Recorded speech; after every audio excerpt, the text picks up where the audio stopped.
അത്രയും അനുഭവിച്ച പ്രാണവേദന അനുഭവിച്ചുകൊണ്ട് മരിക്കുകയാണ് ചെയ്തത്. അത് വഴിപാടും യാഗം, സൗരഭ്യ വാസനയായ വഴിപാടും യാഗം അർപ്പിച്ചതുപോലെ നമ്മൾ തമ്മിൽ സ്നേഹത്തിൽ നടക്കാനാണ് പറയുന്നത്. ഒന്ന് ചിന്തിച്ചു നോക്കും. അപ്പോൾ അത് എന്തു വിഷയമുണ്ടെങ്കിൽ നമ്മൾ തമ്മിൽ സ്നേഹിക്കണം, നമ്മൾ തമ്മിൽ നിരപ്രാപിക്കണം. ഇതാണ് പിതാവായി ദൈവം ആഗ്രഹിക്കുന്നത്. അതുകൊണ്ട് പ്രിയപ്പെട്ടവരെ, സ്തോത്രം, ഞാൻ എൻ്റെ ജീവിതത്തിൽ ഒരുപാട് പേരോട് നിരപ്പ് പ്രാപിച്ചിട്ടുണ്ട്. വീണ്ടും പലരോട് നിരപ്രാപിക്കാൻ പല പ്രാവശ്യം ചെന്നിട്ടും പല മധ്യസ്ഥ വഴി ചെന്നിട്ടും ഇതുവരെ നിരപ്രാപിക്കാൻ സാധിച്ചിട്ടില്ല. അതിനുള്ള മനസ്സില്ല, അവർക്കതിനുള്ള മനസ്സില്ല. ഒന്ന് ചിന്തിച്ചു നോക്കണം.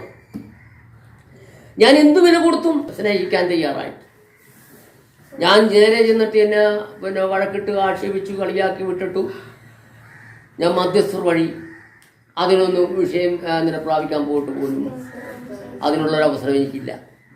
സ്തോത്രം. പിന്നെ ഞാൻ എന്ത് പറയുകയാണ്? ഞാൻ ദൈവത്തോട് പറഞ്ഞുകൊണ്ടിരിക്കുന്നു.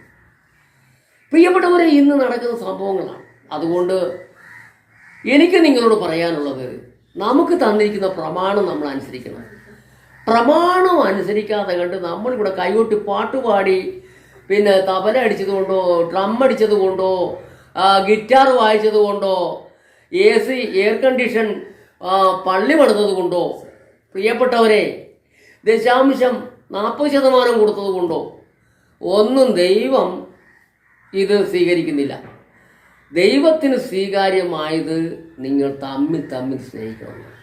യേശു കർത്താവ് പറഞ്ഞിട്ടുണ്ട്, നിങ്ങൾ തമ്മിൽ സ്നേഹിക്കുന്നുവെങ്കിൽ വാസ്തവമായ എൻ്റെ ശിഷ്യന്മാരായി, സത്യം അറിയുകയും സത്യം നിങ്ങളെ സ്വതന്ത്രരാക്കുകയും ചെയ്യും. അതുകൊണ്ട് പ്രിയപ്പെട്ടവരെ, സ്നേഹമാണ് വിഷയം. സ്നേഹം എന്താ 13-ാം അധ്യായം പറയുന്നത്? 1 കൊരിന്തി 13-ാം അധ്യായത്തിൽ എന്താ പറയുന്നത്? സ്നേഹം ദീർഘമായി ക്ഷമിക്കുകയും ദയ കാണിക്കുകയും ചെയ്യുന്നു.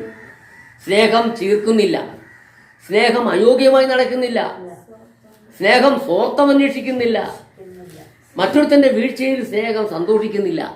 പ്രിയപ്പെട്ടവരെ, വളരെ മനസ്സിലാക്കണം, ചിന്തിക്കണം, വളരെ ചിന്തിക്കുവാനുണ്ട്. അതുകൊണ്ട് പ്രിയപ്പെട്ട സഹോദരി സഹോദരന്മാരെ, 1 യോഹന്നാൻ 1-ാം അധ്യായത്തിന്റെ 9-ാമത്തെ വാക്യത്തിൽ പറയുന്നു, സ്തോത്രം,